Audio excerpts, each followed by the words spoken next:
Oi, bom dia.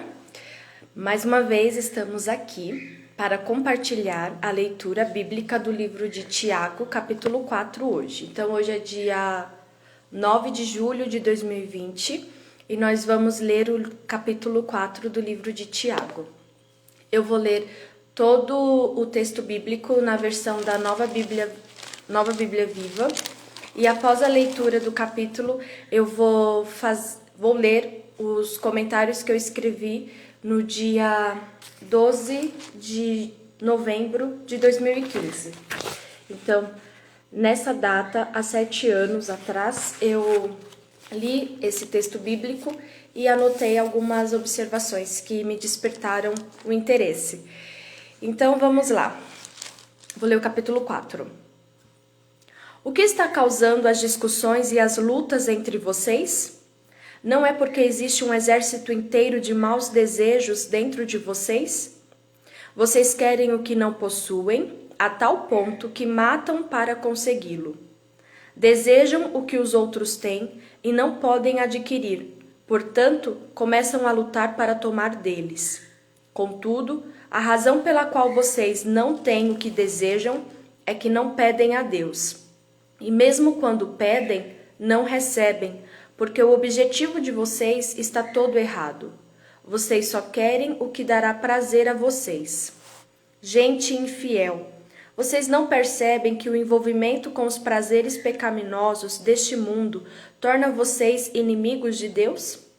Eu volto a dizer que se o objetivo de vocês é desfrutar o prazer pecaminoso do mundo perdido, vocês também se tornam inimigos de Deus. Ou o que vocês acham que as Escrituras querem dizer quando afirmam que o Espírito que Deus fez habitar em nós vigia sobre nós com fortes ciúmes? Mas Ele nos dá cada vez mais graça para resistirmos a todos esses maus desejos. Como dizem as Escrituras, Deus dá graça ao humilde, mas se opõe aos orgulhosos. Portanto, submetam-se humildemente a Deus. Resistam ao diabo e ele fugirá de vocês. E quando vocês se achegarem a Deus, ele se achegará a vocês. Lavem as mãos, pecadores, e vocês, hipócritas, purifiquem os seus corações. Haja lágrimas pelas coisas erradas que vocês fizeram. Haja arrependimento e aflição sincera. Haja lamento em vez de riso e tristeza em vez de alegria. E então, quando vocês se humilharem diante do Senhor, Ele levantará e animará vocês. Não falem mal um dos outros, irmãos. Se vocês fizerem isso ou julgarem o seu irmão, estarão lutando contra a lei de Deus e a estarão julgando. Pois se você julga a lei, não a está cumprindo, mas está se colocando na posição de juiz. Só aquele que fez a lei é que pode julgar corretamente entre nós. Só ele decide salvar-nos ou destruir-nos. Portanto, que direito têm vocês de julgar os outros? Prestem atenção, vocês que dizem, hoje ou amanhã vamos a esta ou aquela cidade, ficaremos lá 1 ano e exploraremos um negócio lucrativo. Como é que sabem o que vai acontecer amanhã? A duração das suas vidas é tão incerta quanto a neblina do amanhecer, que aparece por um pouco de tempo agora, mas logo desaparece. O que vocês devem dizer é: se o Senhor quiser, viveremos e faremos isto ou aquilo. Caso contrário, vocês estão vangloriando-se dos seus próprios planos e uma presunção assim não agrada a Deus e é maligna. Lembrem-se também, quem sabe que deve fazer o bem e não o faz, comete pecado. Então, estes foram os versos do capítulo 4 do livro de Tiago. E agora eu vou ler os comentários que eu fiz quando eu li esse livro. Porque durante a minha leitura bíblica, eu lia o livro da Bíblia e aí eu lia também, paralelamente, eu lia o versículo, lia o comentário bíblico popular e anotava o que eu achava interessante. Então era uma forma de eu estudar e também de entender, me aprimorar no conhecimento bíblico. Então, o primeiro versículo que eu comentei foi o versículo 1. Então, Tiago 4:1. O que está causando as discussões e as lutas entre vocês? Não é porque existe um exército inteiro de maus desejos dentro de vocês? Esse primeiro versículo é uma pergunta, né? E o meu comentário que eu escrevi na época foi o seguinte: não há diferença dos tempos de Tiago para os de hoje. A carta é endereçada aos cristãos, e o capítulo 4, verso 1 mostra que entre os tais há cobiça, desejos de vanglória. E tudo isso causa sofrimento a todos. Então, o que eu vejo é que em todos os nossos relacionamentos, em todas as esferas da nossa vida, sempre há discussões, há embates entre a gente.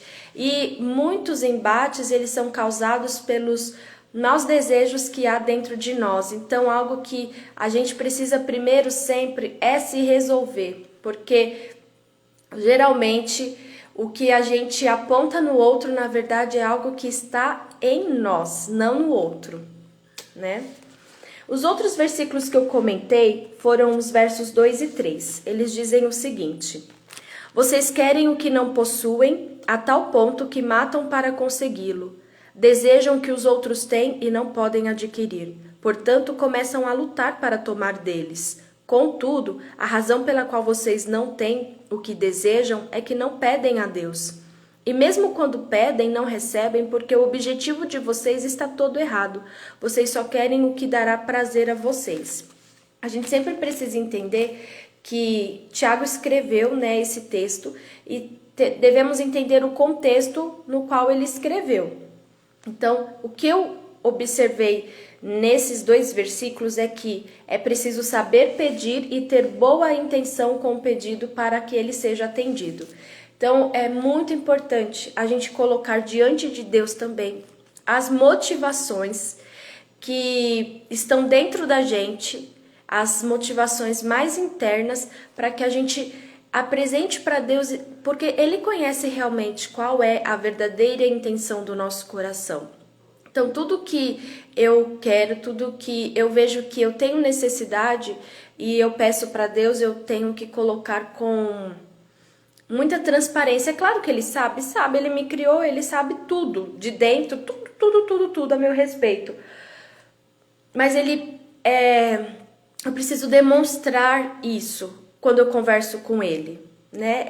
Às vezes eu imagino assim, um relacionamento com alguém que você tem muita intimidade. Às vezes a gente dá tantos rodeios para falar uma coisa e a pessoa já sabe, só que ela está esperando que você fale. Essa é a comunicação, né? E o que fica muito claro para mim é que a comunicação com Deus, porque comunicação é uma via de mão dupla, né? Um fala e o outro, o que ouviu, né, vai falar também. Então você ouve, você fala e você ouve. Isso é comunicação. Não é uma pessoa falando sozinha, são duas pessoas falando. E aí você fala, poxa, mas como é que eu me comunico com Deus, né? Então, eu me comunico com Deus quando... É uma coisa que a gente usa muito com as crianças, né? Que a gente fala de uma maneira tão assim, digamos, didática e que serve para todos. Quando a gente ora, a gente está falando para Deus. Mas quando a gente lê a Bíblia, é Deus falando com a gente. Então, aí está a comunicação com Deus. Leitura da Bíblia e oração. Então, a sua comunicação com Deus nunca vai passar por outro ser humano. A sua comunicação com Deus é você diretamente com Ele. Então, o que fica muito nítido para mim nesses dois versículos de Tiago 4, 2 e 3 é que a boa intenção do nosso coração, quando a gente quer alguma coisa, né?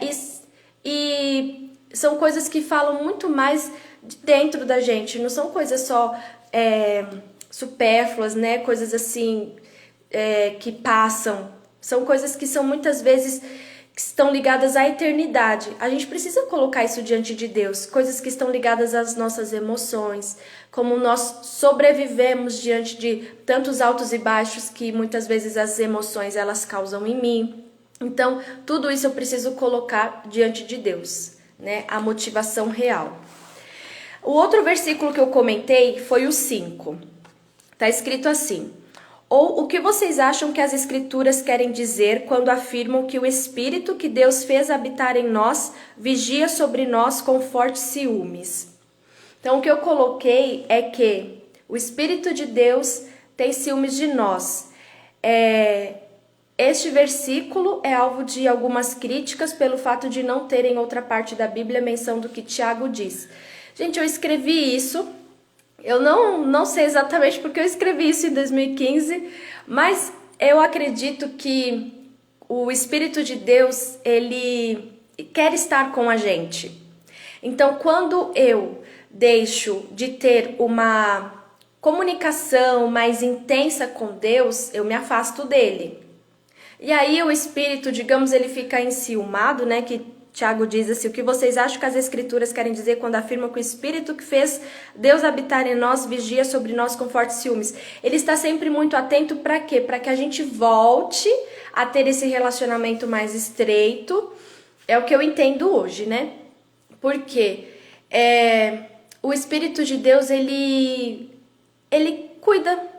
Então, como um bom cuidador, a gente fica ali atento, né? Tipo, eu imagino assim, vamos dizer que eu estou cuidando de uma pessoa idosa e que ela está com dificuldade para andar. Então, se ela vai se levantar da cama como uma boa cuidadora, eu preciso estar atenta para ver qual movimento ela vai fazer, para estar sempre ali, para estar pronta, né? Para poder ajudá-la. Então, o Espírito de Deus também é assim, quando a gente vive, quando a gente nasce, é o Espírito de Deus, né? É um sopro lá que está dentro de nós, isso é a vida. Então a gente precisa ser cuidadoso e também honrar o Espírito de Deus, mostrando na nossa vida, no nosso dia a dia, o quão ele é importante para nós. E a gente mostra isso como? Obedecendo a ele, tendo comunicação com ele. E como eu falei, a comunicação com Deus, ela não passa por nenhum outro ser humano. A comunicação com Deus, ela é direta. É orar para você falar com Deus e é você ler a Bíblia para você ouvir Deus falar com você. O outro versículo que eu comentei foi o versículo 6. Mas ele nos dá cada vez mais graça para resistirmos a todos esses maus desejos. Como dizem as Escrituras, Deus dá graça ao humilde, mas se opõe aos orgulhosos. Esse versículo, Deus dá graça ao humilde, mas se opõe, né? Mas se opõe aos orgulhosos, ele está escrito no livro de Provérbios. Então, gente, é muito bacana ler a Bíblia, porque, ela se reafirma o tempo todo. É uma coisa reafirmando a outra. É muito bacana isso de se ver. São textos diferentes, mas que ao mesmo tempo todos eles falam a mesma coisa. E para todos vocês que acenaram, gente, um bom dia e um bom sábado para vocês. Estamos aqui no versículo 6 e o que eu comentei lá em 2015, o que eu escrevi foi uma citação da Anne Johnson. Ela fala, né? Ele dá mais graça quando os fardos se tornam mais pesados. Concede mais força quando as tarefas aumentam. As muitas aflições acrescenta sua misericórdia. Em meio a inúmeras provações, multiplica a paz. Então, quando diz que Deus, né, o Espírito de Deus, ele nos dá graça para nós resistirmos a todos os maus desejos, vou dar um exemplo de um mau desejo. Quando eu estou passando por uma situação difícil, e aí eu vejo que eu não tenho muita alternativa. A alternativa que eu tenho é só de me entristecer, porque eu não vejo saída. Então, nessa hora, eu sinto que o Espírito de Deus me dá graça, porque mesmo em meio a uma situação de grande aflição, de grande dificuldade e sem resposta, eu sinto paz. Então, é exatamente isso, ele dá mais graça quando os fardos se tornam mais pesados. Ele concede mais força quando as tarefas aumentam. Então, não subestime a sua capacidade em Deus, porque é Deus quem capacita. Se você orou, pediu para Deus alguma resposta, né, sobre algo que você tem pedido. Eu falo isso para mim. Se eu já coloquei diante de Deus, mas às vezes ainda tá aquela insegurança e eu já pedi para Deus tirar toda a insegurança, eu tenho que confiar e me segurar na mão de Deus e ir e caminhar. A gente não pode ficar parado, sendo passivo de alguma situação. A gente precisa agir. Então é confiar em Deus e conversar com Ele, porque Ele vai dando sinais também. E mesmo em meio, e não espere que os sinais vai ser, nossa, pronto, tudo se resolveu da noite pro dia. Não, porque tem coisas que são processos, né? A maioria das coisas, acho que tudo na vida, são processos e que serão muito, assim, demorados, como eu já falei em outros momentos, que o processo é lento e a gente precisa ter sabedoria e a graça do Espírito de Deus mesmo para que a gente tenha mais força. E também a Anne, ela fala que as muitas aflições, em meio a muitas aflições, ele acrescenta a sua misericórdia. E a boa notícia de hoje é que a misericórdia do Senhor se renovou hoje. Por isso eu estou aqui falando com vocês, por isso vocês estão me ouvindo. É a misericórdia de Deus. Se não fosse a misericórdia de Deus, tudo já teria acabado. Mais uma vez, mais um sábado, que a misericórdia do Senhor se renova sobre nós. Ela nasceu, né? O sol apontou lá, a misericórdia do Senhor já estava sobre o dia de hoje. E, quando eu paro para pensar que, assim, a noite escurece, aí quando chega o dia, tudo se clareia. Quem comanda tudo isso? E sabe que é o regente do universo, esse ser tão grandioso, tão imenso, quando eu paro para pensar que Ele se importa comigo. E Ele é um Deus pessoal, eu falo diretamente com Ele. E eu acredito que Ele fala comigo também quando eu leio a Bíblia. E hoje Ele está falando comigo assim, Miriam, fica tranquila, porque cada vez mais eu dou graças a você para resistir a todos os maus desejos. Mau desejo, gente, às vezes a gente acha que é uma coisa tão assim, né, monstruosa. O mau desejo pode ser um pensamento na sua cabeça, imaginando que, nossa, tá difícil demais, ou vontade de desistir de tudo, ou vontade de jogar tudo pro ar e... isso passa pela minha cabeça, sabe? Assim, tipo de... Ai, que saco, né? Que coisa, isso tipo, sempre se prolongando algumas situações. Nossa, quando algumas coisas vão mudar... esses maus desejos a gente precisa tirar da nossa mente. E eles vão voltar, alguns vão de outras formas e tal, e a gente vai continuar tirando. Mas tirando não é pela força do nosso braço, é em oração, é falando com Deus, porque o sustentador do universo sustenta a minha vida. Tem um hino um corinho bem bonito que eu gosto, que quando fala... que tu és soberano sobre a terra, sobre os céus tu és Senhor, absoluto. Deus é absoluto. Tudo que existe e acontece, tu sabes muito bem. Tu és tremendo. Olha, tudo isso que a gente falou, tudo que acontece, tudo, de bom, de ruim, Deus sabe. Ele sabe de tudo, ele é tremendo. E aí a outra parte que aí mexe muito comigo, que fala assim: e apesar desta glória que tens, tu te importas comigo também. E este amor tão grande eleva-me, amarra-me a ti. Tu és tremendo. Este amor tão grande me faz me achegar a esse Deus tão grandioso. E Ele se importa comigo, Ele se importa com você. Então, vamos continuar aqui. Eu comentei aqui nas minhas observações o versículo 7 e também o versículo 8. E esses versículos, eles têm passos para o verdadeiro arrependimento. E é muito importante também a gente estudar, né? E quando a gente fala de arrependimento, é diferente de remorso. Arrependimento, você não precisa ser pego no flagra para se arrepender. Ninguém precisa olhar nos seus olhos e colocar você contra a parede para você se arrepender. Para você se arrepender, algo precisa mudar dentro de você. E aí é você com você mesmo e Deus, né? Porque quando é você com você mesmo, é claro que você está ali, de certa forma, sendo moído por Deus.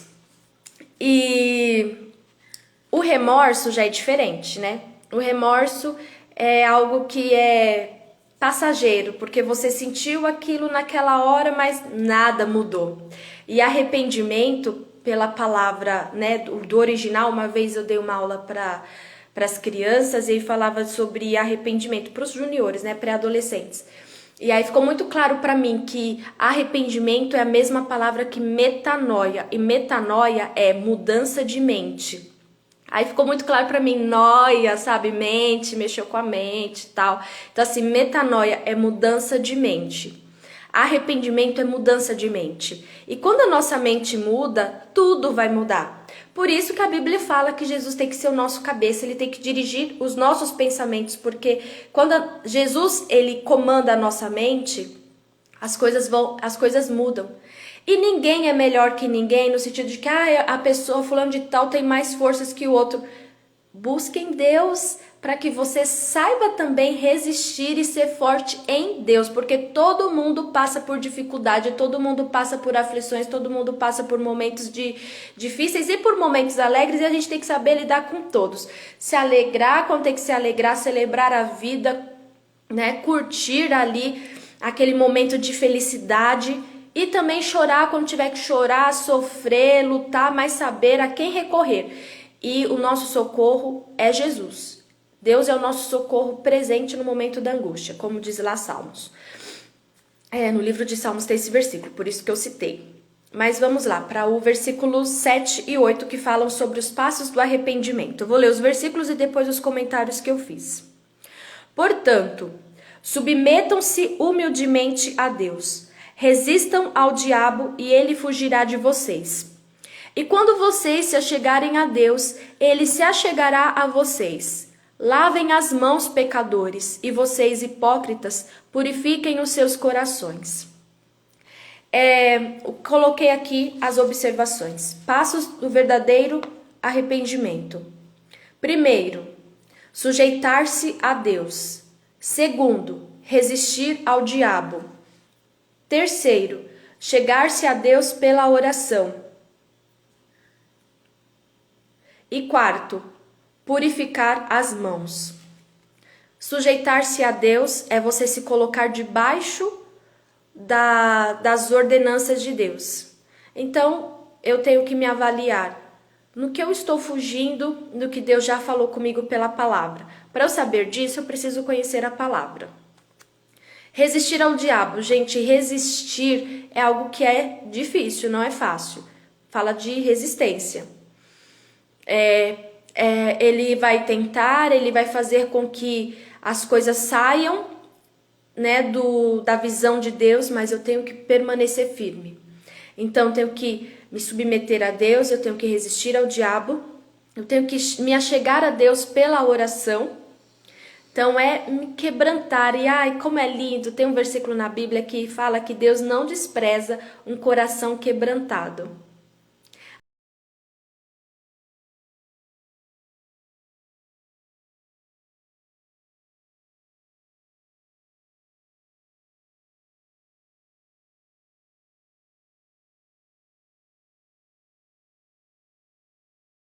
Não desprezarás coração quebrantado e contrito.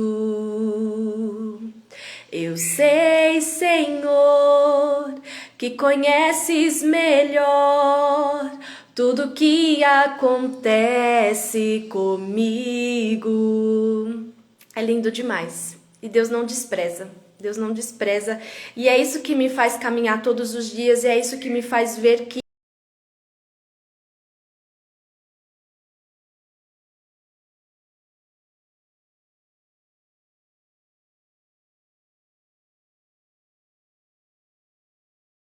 é invisível, porque também tem aquele corinho que fala: ao único que é digno de receber a honra, a glória, a força e o poder, ao Deus invisível, mas real. Eu não vejo, mas eu sei que ele existe. Então se achegue a Deus pela oração, porque você se achegar a Deus pela oração é você falar com ele. Fale com Deus. Esse é o terceiro passo.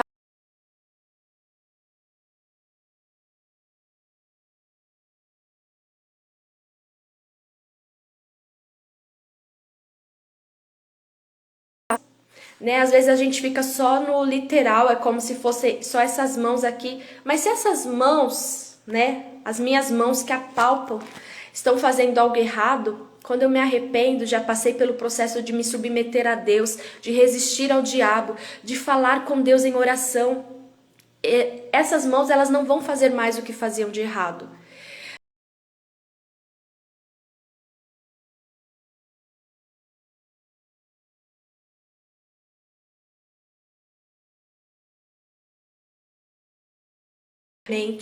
Venha purificar tudo que precisa ser purificado.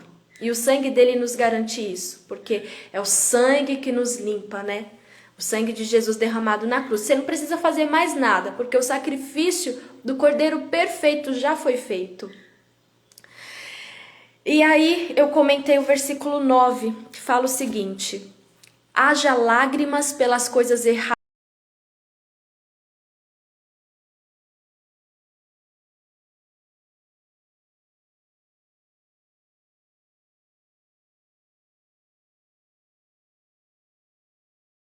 Aqueles momentos quando a gente tá assim, né, bem...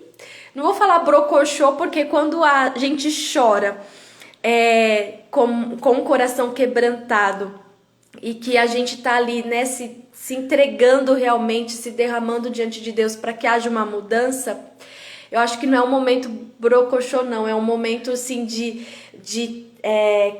quebrar tudo para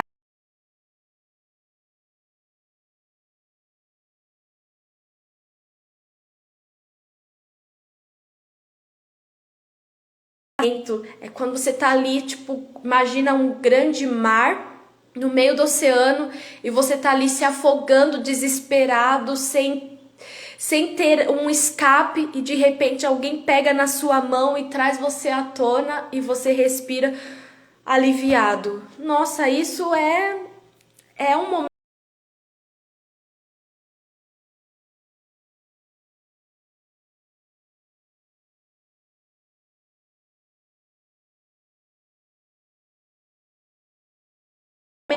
acabou. É aqui que eu vou ficar e não tem mais saída. E alguém vem ali e você vê uma salvação. Nossa, isso é bom demais. E esses versículos, eles, para mim, né, quando fala que haja lágrimas pelas coisas que erradas que vocês fizeram, é aquele processo que você tá ali, tipo, você já sabe que tem salvação.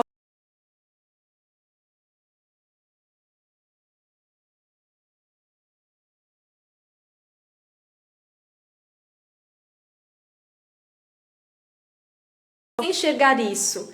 Então você se lamenta pelo que você, como você se vê, mas ao mesmo tempo já começa a ter a alegria pela salvação que você vislumbra. Porque quando há arrependimento, você não fica na mesma situação e você sabe que você não estará, não é pelas suas forças, é porque Deus te dá forças, como a gente leu, a graça, né? Ele nos dá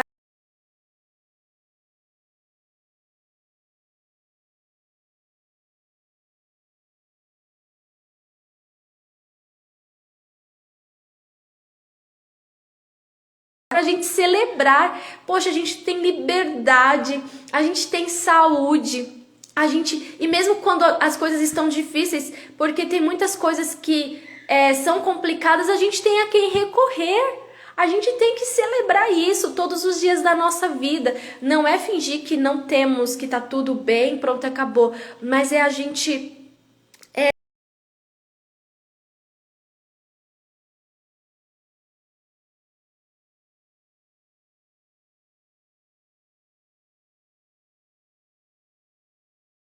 Arrependimento e aflição sincera, haja lamento em vez de riso e tristeza em vez de alegria. No momento do arrependimento, a gente precisa passar por essa fase porque faz parte do processo.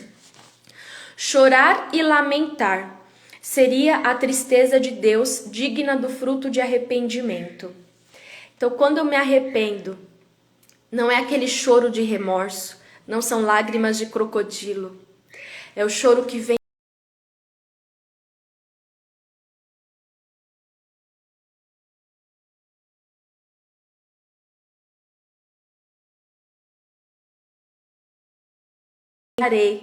e não é por mim, é porque o Senhor me ama, é porque a sua misericórdia se renovou no dia de hoje. E diante disso, a gente vai se quebrantando e vai falando com Deus, porque um choro de arrependimento, ele produz o fruto, né? Às vezes vem uma tristeza por algo que a gente fez que não deveria ter feito, por algo que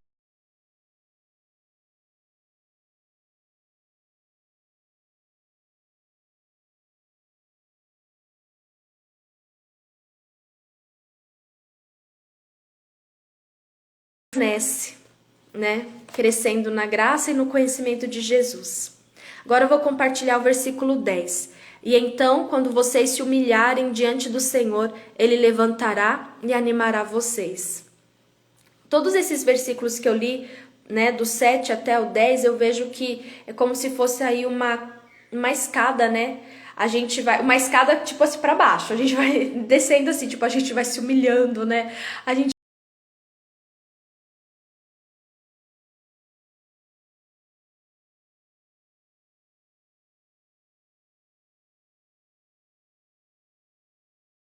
quando a gente estiver humilhado diante do Senhor, Ele levantará e animará você. E é Deus que faz.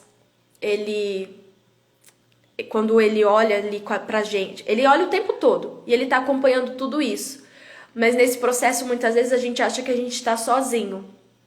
Mas aí a gente vai, né, descendo diante do Senhor e aí Ele olha pra gente e Ele viu já.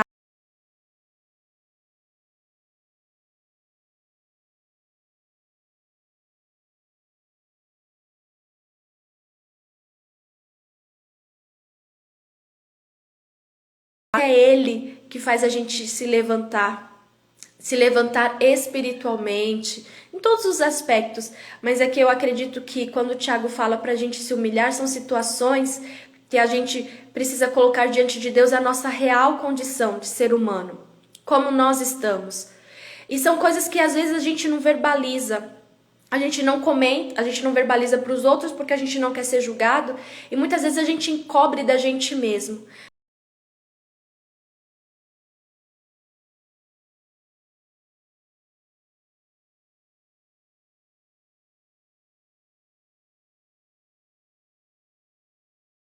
São desabafos. Várias vezes tá lá o desabafo para Deus. E eu coloco. Em vários momentos eu sei que Deus me vê. E hoje, se você me vê aqui falando, é porque todos os dias a graça do Senhor me alcança. É porque eu sou dependente disso. E em várias situações, e algumas mais específicas, eu preciso chegar diante de Deus assim.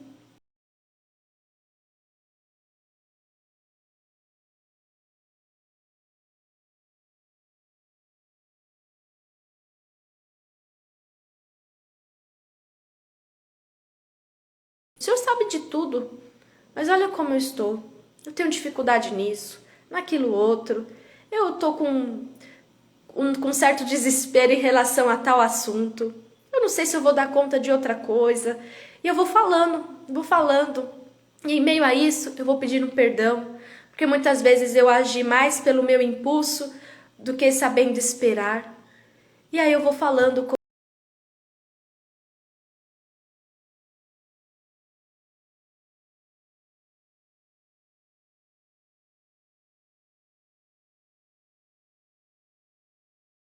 depois. Tem coisas que são anos, mas ele sempre me põe de pé. E ele sempre diz: você tem mais gás para dar mais caminhadas, para correr. E aí vai indo. E assim a nossa vida cristã é um dia após dia, é um caminhar, e caminhar, gente, com Deus, são todos os dias sendo renovados por Ele. Então, o último passo do arrependimento é se humilhar diante do Senhor. Uma humilhação sincera, acredito que passa por tudo isso, pela submissão a Deus, pela resistência ao diabo, pela oração com Deus, para se achegar a Deus pela oração e também pela purificação das mãos. E aí a gente chora, a gente lamenta e a gente pede: Senhor, transforma este lamento, este choro em alegria. Eu oro isso para Deus. Nossa, eu peço muito para Deus. Transforma, Senhor. Transforma o meu choro, o meu lamento em dança. Porque de verdade eu quero viver dançando, cantando e assim celebrando. Mas é claro, gente, a gente está na vida. Não vai ser sempre assim. Vai ter momentos de lamento, de luto, de dor, de sofrimento. Tem. Mas a gente precisa saber passar por eles. E os últimos versículos que eu comentei aqui, não, tem mais 3, gente, mais 3. Os versos 11 e 12. Não falem mal uns dos outros, irmãos. Se vocês fizerem isso ou julgarem o seu irmão, estarão lutando contra a lei de Deus e a estarão julgando. Pois se você julga a lei, não a está cumprindo, mas está se colocando na posição de juiz. Só aquele que fez a lei é que pode julgar corretamente entre nós. Só ele decide salvar-nos ou destruir-nos. Portanto, que direito têm vocês de julgar os outros? Então, tá aí a lição. Quem faz a lei é quem julga. Então, nós não fizemos lei nenhuma. Então, nós não devemos julgar ninguém. E o comentário que eu fiz em 2015 foi o seguinte: antes de criticar, devemos fazer 3 perguntas. Primeiro, fará bem para o meu irmão? Segundo, fará bem para mim? Terceiro, glorificará a Deus? Então, tem situações que às vezes a gente precisa fazer algumas ponderações, mas antes de fazer essas ponderações, seja ponderável nas suas próprias observações e veja, gente, isso eu falo para mim. Miriam, você precisa, isso vai fazer bem, isso vai fazer bem para outra pessoa, vai fazer bem para você, né? Vai glorificar a Deus. Então é sempre assim, a motivação, né? O que está fazendo você falar tal coisa, agir tal coisa, agir de tal forma, né? Versículo 15. O que vocês devem dizer é: se o Senhor quiser, viveremos e faremos isto ou aquilo. Essa parte aqui é porque fala que Tiago é muito conhecida essa passagem, e eu gosto muito porque fala sobre a brevidade da vida, né? E também o quanto nós, muitas vezes, achamos que somos o dono de todas as coisas, o controlador. Eu tenho essa dificuldade, eu acho que eu tenho que controlar tudo. Não, tal coisa, porque vai funcionar assim. E, gente, o meu versículo chave praticamente da Bíblia é aquele assim: o homem faz planos, mas Deus dá a última palavra. Porque uma pessoa para fazer planos sou eu. Algumas vezes até já falei assim: eu vou desistir de fazer planos, não vou fazer mais não. Mas eu sempre faço, para eu me manter organizada, pelo menos tentar me organizar. Mas assim, Deus sempre muda as coisas. Eu planejo tal coisa, morar em tal lugar, fazer coisa assim, e as coisas vão mudando. Eu planejo ter 4 filhos, eu vou casar, fazer isso. Gente, Deus não mandou. São tantas coisas que a gente planeja e não acontecem. Mas e por conta disso, a gente tem que se lembrar que a gente é criatura. Que Deus é o Criador. E quem manda em tudo é o Criador. A criatura, ela precisa viver como criatura, dependente do Criador. E tá falando que, às vezes a gente, por achar que é o dono de tudo, a gente acha que a gente vai dizer: eu vou fazer tal coisa. Não, Tiago traz bem aqui para a realidade. Diga: se Deus quiser eu vou, se Deus quiser eu volto, se Deus quiser vai ser desse jeito. Coloque Deus, é isso que está falando. E aí eu coloquei aqui do comentário bíblico DV, que é do latim Deo volente, se Deus quiser. Isso, Deo volente, se Deus quiser. E o último versículo que eu comentei é que o versículo 17. Lembrem-se também Quem sabe que deve fazer o bem e não faz, comete pecado. Nesse contexto, fazer o bem significa levar Deus em consideração em todos os aspectos da vida e viver na dependência dele a cada momento. Se sabemos que devemos agir assim, mas não o fazemos, pecamos claramente. Então, nós precisamos colocar Deus em tudo, como o Tiago deixa bem claro aqui, e no último versículo ele fala: se a gente sabe que agradar a Deus é fazer o que é correto, e quando eu não faço, eu estou pecando, então eu preciso ver no que eu estou pecando, preciso pedir perdão a Deus e me arrepender, passar por todo aquele processo e mudar de vida, né? Mudança de mente, arrependimento. É isso. Uma coisa que eu não comentei em 2015, mas eu gostaria rapidamente de comentar com vocês, é sobre a brevidade da vida.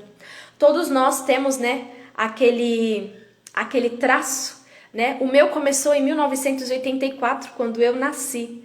E ainda se perdura há 38 anos. Quando vai ser o finalzinho do traço, que é o meu tempo aqui de vida, eu não sei. Isso cabe a Deus. O último fôlego do ser humano, só Deus quem sabe.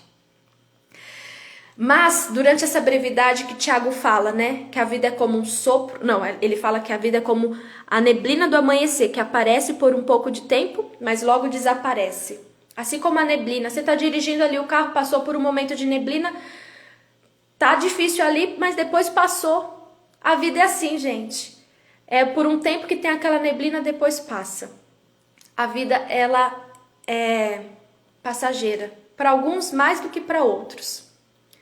O que eu estou fazendo enquanto eu estou aqui nesse traço, apitando nesse traço?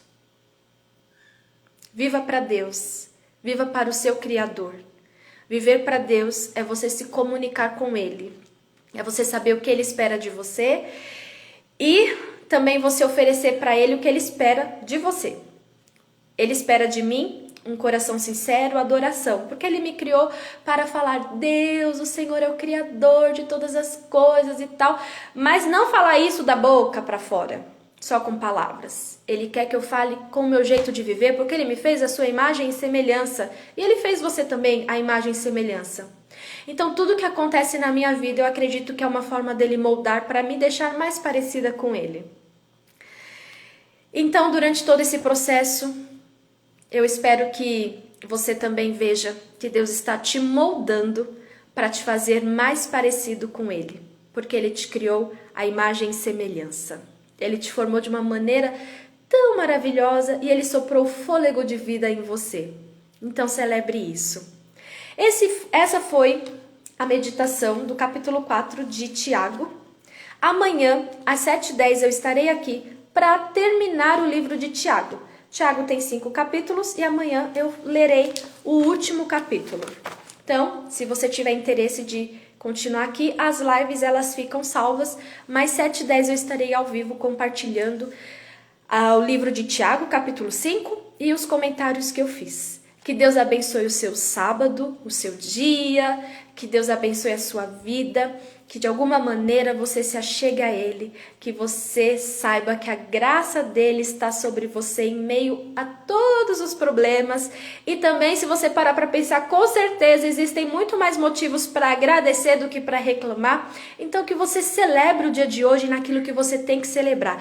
E pelos motivos que tem que chorar, chore, mas não se esqueça que você não chora sozinho, que Deus está com você o tempo todo.